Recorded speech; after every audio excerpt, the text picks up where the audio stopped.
સદી માતાની વાત, સિંધથી પાટણ સુધીની યાત્રા। ખોડિયાર માતા ઘરડી ચારણનું રૂપ લઈને જ્યાં હમીરાની 250 ભેંસો ચરતી હતી ત્યાં આવી। એટલે સદીને ખબર પડી કે ખોડિયાર મારી ભેંસો લેવા આવી છે, મારે ખોડિયારને મળવા તો જવું પડશે। એટલે સદી ખોડિયાર પાસે આવીને કીધું કે બુન કોણ છો તમે અને કેમ અહીં બેઠા છો? એટલે ખોડિયાર બોલ્યા કે હું વરાણાની ચારણ છું અને અહીં ભૂલી પડી છું। એટલે મારી 12 ભુવનની સદી બોલ્યા કે હું તમને ઓળખું છું પણ તમે તમારા અસલ રૂપમાં આવો તો વાતો કરીએ। એટલે ખોડિયાર માતા પોતાના અસલ રૂપમાં આવીને સદીને વાત કરી કે સદી પટાણનો સિદ્ધરાજ તેના 125 સૈનિકો સાથે મારા મઢે મરે છે, એટલે તારી પાસે 250 ભેંસો લેવા આવી છું। સિદ્ધરાજ રાજાનું મેણું મારાથી ખમાતું નથી, પણ જો તું 3 દિવસ માટે તારી 250 ભેંસો આપે તો હું ખોડિયાર 250 ભેંસો 3 દિવસ પછી તમને પાછી અપાવીશ।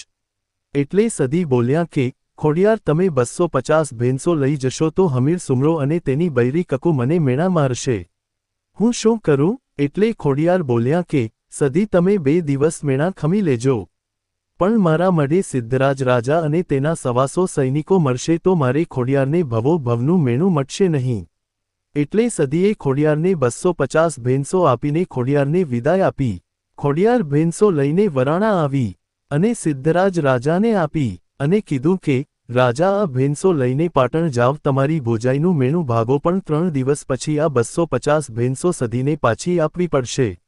એટલે સિદ્ધરાજ રાજા 250 ભેંસો લઈને પાટણના માર્ગે પડ્યો।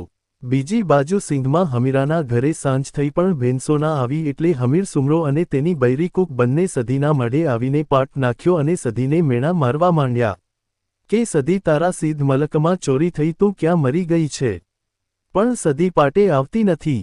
એટલે કકુએ કીધું કે હમીર આપણા આ સદી પૂજી એના કરતાં કોઈ કૂતરીને પૂજી હોત તો તે આપણા ઘરની રખેવાળી તો કરેત, અને મારી સદી આ મેણું ના ખમી શકી અને આંસકો મારી હાકોટો કરીને બોલી કે કકુ મને સદીને મેણા ના મારીશ, મને ભગવાનના ઘરનો રાતી તાવ આવ્યો છે, એટલે હું ભરનિંદરમાં હતી, ભેંસોની ચોરી થઈ મને ખબર નથી, પણ હું ભેંસો શોધવા જાઉં છું। અને સદી રથડો જોડીને વઢિયારના માર્ગે પડી। હમીર કકુનું મેણું સાંભળીને સદી વઢિયારમાં વરાણા આવીને કીધું કે ખોડિયાર હું પાટણ મારી 250 ભેંસ લેવા પાટણ જાઉં છું। ખોડિયાર બોલ્યા કે હું પણ તમારી સાથે આવું છું। એટલે સદીએ ખોડિયારને કીધું કે ના, હું એકલી જ પહોંચી વળીશ। અને રાતના 12 વાગ્યે સદી પાટણના દરવાજે ઉતરી। સિદ્ધરાજ રાજાને તો ખબર હતી કે સદી તેની ભેંસો પાછી લેવા આવશે, એટલે સિદ્ધરાજ રાજાએ પાટણના પીરોની દરવાજા ઉપર પીરાઈ ગોઠવી હતી, કેમ કે સદી ભેંસો લેવા આવે તો પાટણમાં આવી ના શકે। એટલે સદી પાટણના દરવાજા બાજુ વળી, એટલે પીરોએ રોકી અને કીધું કે ઓ બોન, ક્યાં જાવ છો? આ દરવાજા ઉપર અમારી ચોકી છે, તમને પાટણની અંદર નહીં જવા દઈએ। એટલે સદી બોલી કે અલ્યા પીરો, મેં સદીએ સિદ્ધરાજ રાજાનું મેણું ભાગવા માટે આ ભેંસો આપી હતી, અને ભેંસો પાછી લીધા વગર હું સદી પાછી વળીશ નહીં। આ પાટણના પીરને સમજી ગયા કે સદી ભેંસો લીધા વગર પાછી તો વળશે નહીં। એટલે પીરોએ વચ્ચેનો રસ્તો કાઢ્યો અને સદીને કીધું કે સદી તું તારું સત બતાવે અને અમે પીર જે કહીએ તે કરી બતાવે તો તને પાટણના દરવાજા અંદર જવા દઈએ। એટલે સદી બોલી કે તમારે કેવા પારખા લેવા છે? એટલે પાટણના પીર બોલ્યા કે સદી અને તને એક સૂતરનો દોરો આપીએ, આ સૂતરના દોરાને 2 ઝાડ સાથે બાંધીને હિંચકા ઝૂલી બતાવે તો સદી તમારી સતપાની સાબિત થાય। જો તમે હિંચકા નહીં ઝૂલી બચાવો તો પાટણમાં નહીં વળવા દઈએ। એટલે સદી બોલી કે અલ્યા પીરો, લવો તમારો સૂતરનો દોરો, હું સિંધમાંથી આવી છું પણ ગુજરાતમાં ખેલીને ના જાઉં તો દીક પડે મારા અવતારને। સદીએ સૂતરનો દોરો પીર પાસેથી લઈને 2 ઝાડ સાથે બાંધીને હિંચકા ઝૂલવા માંડી। સદી હિંચકા ઝૂલતી ઝૂલતી આકાશમાં ઉડવા માંડી અને સદીએ આ પાટણના પીરોને કીધું કે અલ્યા પીરો, તમારા પાટણના જેટલા પીરો હોય એટલા પીરોની પીરાઈ મૂકો, જો આ બધા પીરોને કૂદીને પાટણમાં ના ઉતરું તો હું 12 ભવનની બારવટી નહીં। સદીએ એક કૂદકો માર્યો એટલે પાટણની રાણકી વાવે આવીને ઉતરી। બીજો કૂદકે સિદ્ધરાજ રાજાના રાજમહેલમાં પહેરાડો માંડ્યો। પાટણના પીરોને પછડાટ આપીને સદી સિદ્ધરાજ રાજાના મહેલમાં આવી। મહેલમાં આવીને સદીએ રાણીવાસમાં ધૂણાપો મૂક્યો। રાણીવાસમાંથી રાણીઓ અને દાસીઓ ધૂણતી ધૂણતી બહાર આવી।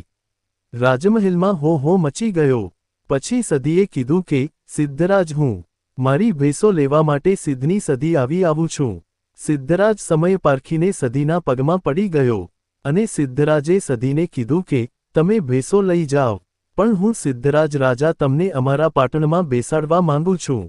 એટલે સદી બોલી કે, સિદ્ધરાજ રાજા હું મારા હમીરાને આ 250 ભેંસો આપીને પાછી પાટણમાં આવું છું. અને સદી ભેંસો લઈને સિદ્ધમાં આવી. સદીએ હમીરાને ભેંસો આપી અને કીધું કે, હમીરા તારું અને તારી કકુનું મેણું મને વહામું લાગ્યું છું. આજથી હું સદી સિંઘ મલક મૂકીને ગુજરાતના પાટણમાં જઉં છું. આજથી તમારા ને મારા સદીના છેલ્લા રામ રામ.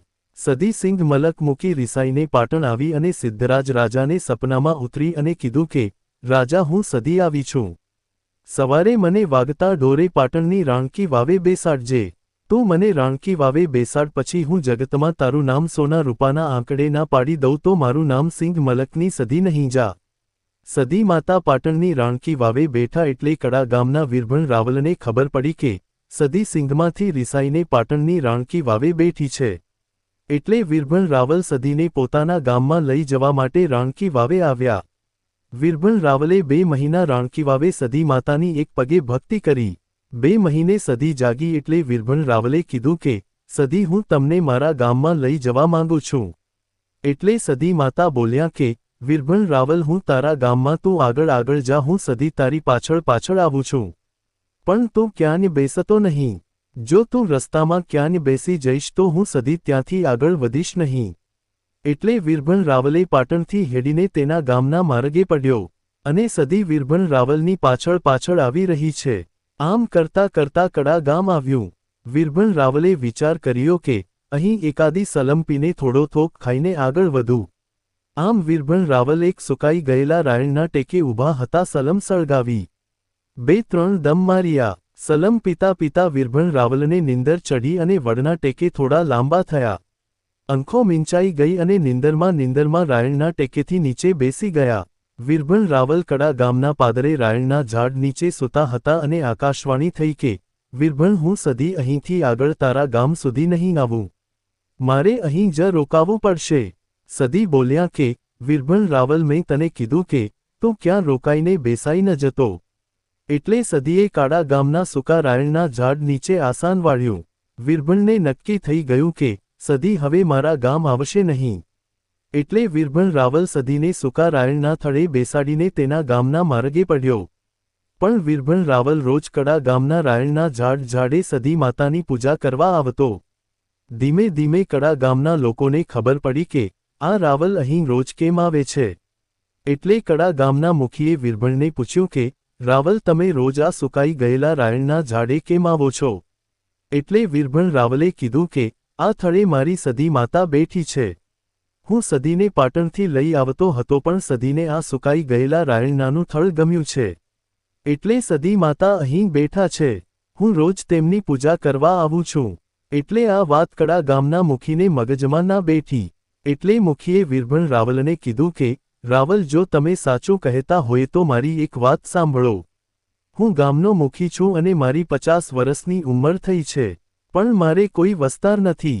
જો તારી સદી પાટણથી અહીં કડા ગામમાં આવી હોય તો તારી સદી માતાને કહો કે, મને એક દીકરો આપે.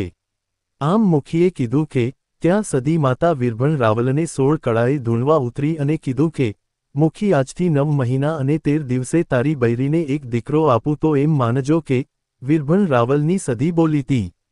એટલે મુખીએ કીધું કે, જો સદી તું મને 50 વર્ષના મુખીને દીકરો જ આપવા બેઠી હોય તો કાનિક પતિત આપતી જાજે.